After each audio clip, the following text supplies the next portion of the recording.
নমো ভগবতে বাসুদেবায়। শ্রীমদ্ ভগবদ গীতা যথার্থ গীতা দ্বিতীয় অধ্যায় পাঠ ৫।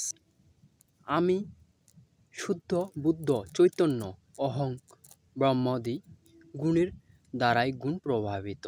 এরূপ মানে করে হাত গুটিয়ে বসে যায়।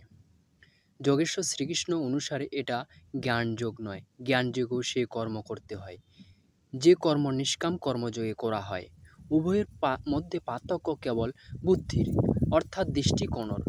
জ্ঞান মার্গী নিজের স্থিতি বুঝে নিজের উপর নির্ভর করে কর্ম করেন। ইষ্টের আশ্রিত হয়ে নিষ্কাম কর্মযোগীও সেই কর্মই করেন। উভয় মার্গই কর্ম করতে হয়। কর্মে কোনো রূপ ভেদ নাই, কেবল কর্ম করবার দৃষ্টিকোণ দুটি। অর্জুন, এই বুদ্ধিকেই এখন তুমি নিষ্কাম কর্মযোগের বিষয়ে শোনো, যার সঙ্গে যুক্ত হয়ে তুমি কর্মবন্ধনে উত্তম রূপে নাশ করবে। এখানে প্রথমবার শ্রীকৃষ্ণ কর্মের নাম নিয়েছেন, কিন্তু কর্ম কি তা বলেন না। এখন কর্মের বিশেষত্বের উপর আলোকপাত করলেন। এই নিষ্কাম কর্মযোগে আরম্ভের অর্থাৎ বীজের নাশ হয় না, সীমিত ফলরূপ দোষও হয় না। সেই জন্য এই নিষ্কাম কর্মের এই কর্ম দ্বারা সম্পাদিত ধর্মের অতি অল্প সাধন জন্ম মৃত্যুরূপ মহাভয় থেকে উদ্ধার করে। আপনিও এই কর্ম বুঝে এই পথে দুপা কেবল চলুন, যা গৃহ আশ্রমে থেকে চলা যেতে পারে। সাধক তো চলেনই, শুধু বীজ বপন করে দিন, তাহলে সে বীজ কখনো নাশ হবে না। প্রকৃতির সে ক্ষমতা নেই, এমন কোনো অস্ত্র নেই যা এই সত্যকে মুছে ফেলতে পারে। প্রকৃতি কেবল আবরণ চড়াতে পারে, কিছু বেশি সময় লাগতে পারে, কিন্তু সাধনের আরম্ভ নষ্ট করতে সক্ষম নয়। আগামী অধ্যায়ে শ্রীকৃষ্ণ বললেন যে সকল পাপীর থেকেও বেশি পাপী হোক না কেন, জ্ঞানরূপ নৌকা দ্বারা নিঃসন্দেহে পার হয়ে যাবে। সেই কথাই এখানে বলেছেন। অর্জুন, নিষ্কাম কর্মযোগের শুধু বীজ রোপণ করে দিলেও তার নাশ হয় না, বিপরীত ফলরূপ দোষেও এতে হয় না। যে আপনাকে স্বর্গ ঋদ্ধি ও সিদ্ধি পর্যন্ত পৌঁছাতে ছেড়ে দেবে, আপনি এই সাধন ছেড়ে দিলেও এই সাধন আপনাকে উদ্ধার করেই ছাড়বে। এই নিষ্কাম কর্মযোগের অল্প সাধন জন্ম মৃত্যুর ভয়াবহ থেকে উদ্ধার করে, অর্থাৎ কর্মের এই বীজ রোপণ বহু জন্মের পর সেখানে পৌঁছিয়ে দেবে, যেখানে পরমধাম পরগতি হবে। এই প্রসঙ্গে যোগেশ্বর শ্রীকৃষ্ণ আরও বললেন, হে অর্জুন, এই নিষ্কাম কর্মযোগে ক্রিয়াত্মক বুদ্ধি একটাই, ক্রিয়া ও পরিণামও একটাই। আত্মিক সম্পত্তির স্থায়ী সম্পত্তি। প্রকৃতির দ্বন্দ্বের মধ্যে থেকে এই সম্পত্তি ধীরে ধীরে অর্জন করাই ব্যবসা। এই ব্যবসা ও নিশ্চয়াত্মক ক্রিয়াও একটাই। অথবা তাহলে যারা বহু ক্রিয়ার বিস্তার করেছেন তারা কি ভজন করেন না? শ্রীকৃষ্ণ বললেন, না, তারা ভজন করে না। সেই সকল ব্যক্তিগণের বুদ্ধি বহু শাখা বিশিষ্ট হয় এবং সেই জন্য অত্যন্ত ক্রিয়ার বিস্তার করে নেয়। পার্থ, সেই পুরুষগণ কামনাযুক্ত বেদবাক্যে অনুরক্ত, স্বর্গকেই চরম লক্ষ্য বলে মনে করেন যে এর থেকে উত্তম আর কিছু নেই। তারা এইরূপ বিশ্বাস করেন। এই সকল অবিবেকীগণ জন্ম মৃত্যুরূপ ফল প্রদানকারী ভোগ এবং আশ্চর্য লাভের জন্য বহু ক্রিয়া বিস্তার করে থাকেন। আপাতমধুর বিনা দ্বারা ব্যক্তও করেন, অর্থাৎ অবেদিকগণের বুদ্ধি অত্যন্ত ভেদযুক্ত হয়। তারা ফল প্রদানকারী বাক্যই অনুরক্ত থাকেন, বেদ বাক্যই প্রমাণ বলে মনে করেন, স্বর্গ অপেক্ষা শ্রেষ্ঠ আর কিছুই নেই, এরূপ বিশ্বাস করেন। তাদের বুদ্ধি অত্যন্ত ভেদযুক্ত হওয়ার ফলে অত্যন্ত ক্রিয়ার রচনা করে নেন। তারা পরম তত্ত্ব পরমাত্মাই নাম করেন, কিন্তু তার অন্তরালে অনন্ত ক্রিয়ার বিস্তার করে দেন। তাহলে কি অত্যন্ত ক্রিয়াগুলি কর্ম নয়? শ্রীকৃষ্ণ বললেন, না, এই অত্যন্ত ক্রিয়াগুলি কর্ম নয়। তাহলে সেই একটি মাত্র নিশ্চয় ক্রিয়া কি? শ্রীকৃষ্ণ এখনো পর্যন্ত তা বলছেন না। এখন এতটাই বলছেন যে অবিবেকীগণের বুদ্ধি অনন্ত শাখাযুক্ত হওয়ার ফলে যারা অনন্ত ক্রিয়ার বিস্তার করে নেন তারা কেবল যে বিস্তার করেন তা নয়, বরং আলঙ্কারিক শৈলীতে সেসব ব্যক্তিও করেন। তার প্রভাব কি হবে? তাদের বাণীর প্রভাব যাদের যাদের চিত্তের উপর পড়ে, অর্জুন তাদের বুদ্ধি নাশ হয়, কিছু লাভ করতে পারে না। সেই বাণী বিমূর্ত চিত্ত এবং ভোগ ঐশ্বর্যে আসক্ত সেই পুরুষগণের অন্তঃকরণে ক্রিয়াত্মক বুদ্ধি থাকে না। ইষ্টে সমাধিস্থ হওয়ার নিশ্চয়াত্মক ক্রিয়া তাদের মধ্যে থাকে না। এই ধরনের আবেগীগণের বাণী শোনেন কারা? ভোগ ও ঐশ্বর্যে আসক্ত ব্যক্তি শোনেন, অধিকারী শোনেন না। এরূপ ব্যক্তিদের মধ্যে সম ও আদিত্যের প্রবেশে নিশ্চয়াত্মক ক্রিয়া সংযুক্ত বুদ্ধি হয় না। প্রশ্ন ওঠে যে যারা বেদবাক্যে অনুরক্ত তারাও কি ভুল করেন? এই প্রসঙ্গে শ্রীকৃষ্ণ বললেন, অর্জুন বেদ ত্রিগুণ পর্যন্ত প্রকাশ করে থাকে, এর বেশি কিছু জানে না। সেই জন্য অর্জুন তুমি এই 3 গুণ অতিক্রম করে উপরে ওঠো, অর্থাৎ বেদের কার্যক্ষেত্র পার করো। কিরূপে? এই প্রসঙ্গে শ্রীকৃষ্ণ বললেন, সুখ দুঃখাদি দ্বন্দ্বরহিত নিত্য সত্য বস্তুতে স্থিত হও এবং যোগ কর্মী ক্ষেত্রের আকাঙ্ক্ষিত আত্মপরায়ণ হও, এইভাবে ঊর্ধ্বে ওঠো। প্রশ্ন ওঠে যে কেবল আমি উঠব অথবা আরও কেউ বেদের ঊর্ধ্বে উঠেছেন?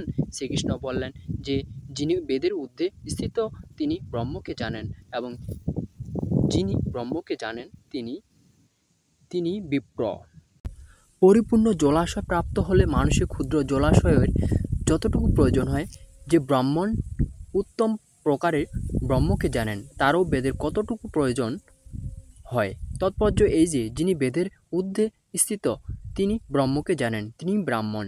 অর্থাৎ তুমি বেদের ঊর্ধ্বে উঠো, ব্রাহ্মণ হও। অর্জুন ক্ষত্রিয় ছিলেন, শ্রীকৃষ্ণ বলেছেন যে ব্রাহ্মণ হও। ব্রাহ্মণ, ক্ষত্রিয় ইত্যাদি বর্ণ স্বভাবজাত ক্ষমতাগুলির নাম। এটা কর্ম প্রধান, জন্ম থেকে নির্ধারিত কোনো প্রথা নয়। যিনি গঙ্গার নিকটে অবস্থান করেন তার ক্ষুদ্র জলাশয়ের কি প্রয়োজন?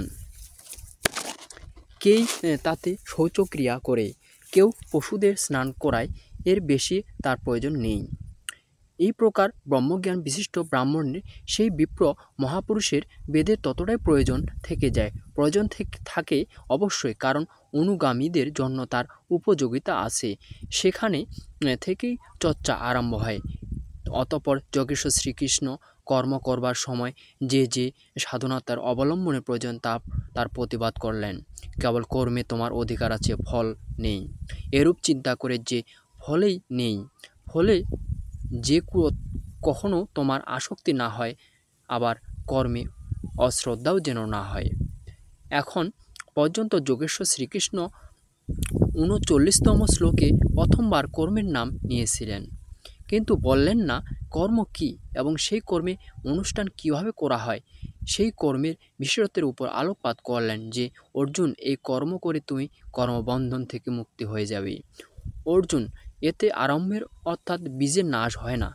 একবার এই কর্ম আরম্ভ করে দিলে প্রকৃতির সে ক্ষমতা নেই যে একে নষ্ট করতে পারে। অর্জুন, এতে সীমিত ফলরূপ দোষও হয় না যে স্বর্গ, ঋষি ও সিদ্ধিতে ভুলেও পথভ্রান্ত করে দেবে।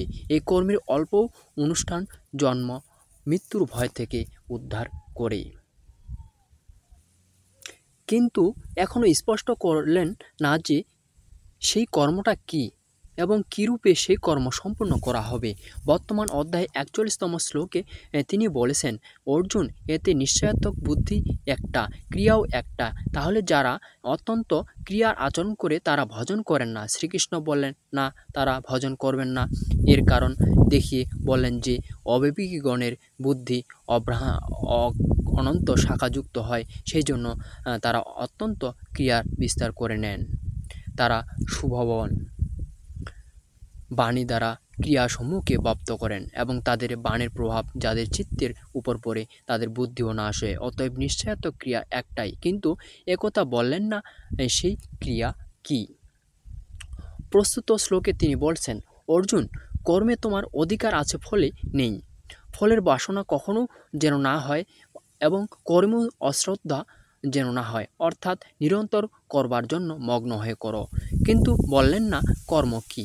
প্রায় এই শ্লোকের উদাহরণ দিয়ে লোকে বলে যে যা কিছুই করো না কেন ফলের কামনা ত্যাগ করে করো, তাহলেই কর্ম নিষ্কাম কর্ম হবে।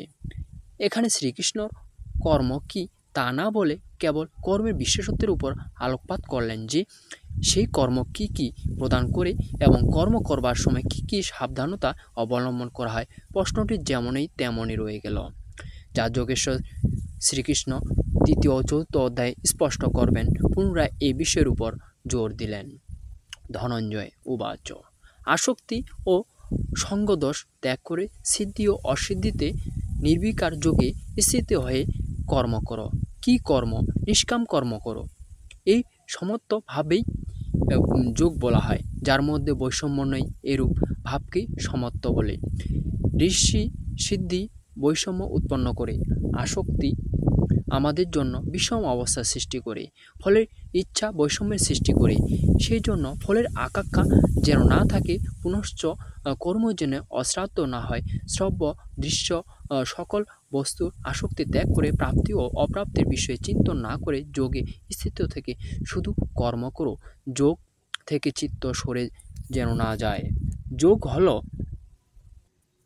পরাকাষ্ঠার এক স্থিতি বিশেষ এবং এর গুরুর কোনো এক অবস্থাও হয়। শুরুতে আমাদের দৃষ্টি লক্ষ্যের উপরেই থাকা উচিত। অতএব যোগের উপরেই দৃষ্টি নিবদ্ধ করে কর্মের অনুষ্ঠান করা উচিত। সমত্বভাব অর্থাৎ সিদ্ধি ও অসিদ্ধিতে সমান ভাবকে বলা হবে, যাকে সিদ্ধি এবং অসিদ্ধি বিবেচিত করতে পারে না, যার মধ্যে বৈষম্যের সৃষ্টি হয় না, এরূপ ভাবের জন্য এক সমসত্ব যোগ বলা হয়। এই সমতা ইষ্ট প্রদান করে থাকেন, সেই জন্য একে সমত্ব যোগ বলে। সম্পূর্ণ কামনার ত্যাগের জন্য একে নিষ্কাম কর্মযোগও বলে। কর্ম করতে হবে, সেই জন্য একে কর্মযোগ বলে। পরমাত্মার সঙ্গে মিলন করার, তাই এর নাম যোগ অর্থাৎ মিল। এখানে বুদ্ধির স্তরে খেয়াল রাখতে হবে যে সিদ্ধি ও অসিদ্ধির যেন সমভাব থাকে, আসক্তি উৎপন্ন না হয়, ফলের বাসনা উদয় না হয়। সেই জন্য এই নিষ্কাম কর্মযোগকে বুদ্ধিযোগও বলা হয়। ধনঞ্জয় উবাচয় নিকৃষ্ট কর্ম সকাম কর্ম বুদ্ধি যোগ অপেক্ষা নিতান্ত তুচ্ছ। যারা ফলের কামনা করে তারা কৃপণ, তারা আত্মার সঙ্গে উদার ও ব্যবহার করে না। অতএব সমত্বক বৃদ্ধি যোগের আশ্রয় গ্রহণ করো। মনে যে কামনা আছে তা যদি পূর্ণ হয়, তাহলে তা ভোগ করবার জন্য দেহ ধারণ করতে হবে।